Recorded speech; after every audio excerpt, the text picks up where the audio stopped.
Hometown Harvest started with a $5,000 tax return back in 2009. My wife and I were kind of kicking around this idea. Honey, we got this $5,000 tax return. I want to take it and see what I can do with it. The original idea was I was going to be delivering produce or farmers market goods to people that couldn't make it. Thinking very small at the time. Really, before we even began, the idea just kind of really grew on us.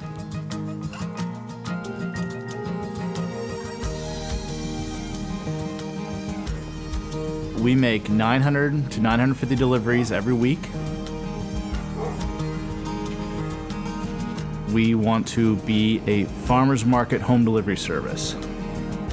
A complete farmers market at your door experience. You know, we got into doing lettuce mixes. And you were doing the mixing? Mm-hmm. See, I can deal with that. What we do is we actually work almost a week in advance. We try to find out who has what might be available the next week. Then we start making plans and placing orders for that next week. This has been a very good field of broccoli. You can see we cut the big ones off of there. There's one that's starting to go to flower.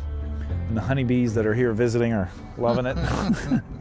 Our customers receive an email every Friday that tells them what's going to be coming the next week. That email changes, or that menu changes every week with what's seasonally available. I know that doesn't look like much, but that is almost perfect for what we want going into the winter to make a crop of really big strawberries. A lot of my time spent traveling to the farms. You know, I'm either picking up produce or having conversations with growers. We're working on talking about what we need for this week, what we need for next week, what's coming up that's good. That's what I do.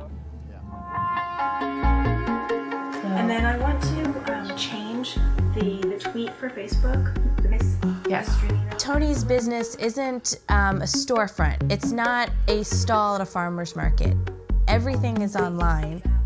It's really our job to make sure that the customers understand what they're going to be getting in their bags every week.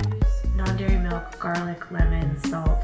Online marketing is great for small businesses because there are so many tools and they're so cost effective and they work really well together. We really want to talk to our customers and say, hey, we've got this great vegetable this week. Why don't you tell us what you're doing with it? And that kind of inspires somebody else to do something with their vegetables. Our primary push is word of mouth. Quality is a big deal. I've always said that if our quality is there, people will help us spread the word, and that's kind of what's happened for the most part. As someone who tries to provide exclusively local food for their family, you know that it's almost a full-time job. You're constantly looking up nutrition information, you're trying to find out where things were sourced. But that's kind of all been done for you when you order stuff through Hometown Harvest.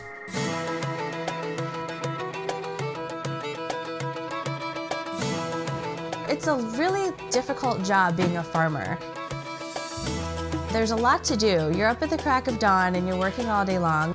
There isn't time to come up with a marketing plan for your vegetables. So that's part of what Hometown Harvest does. It takes that step of not just marketing, but also distributing these products for these hardworking farmers. I enjoy seeing the growth in the farmers. You know, when I go stop by their farms, see them making very positive changes to their outfit, knowing that they have a solid income stream through us.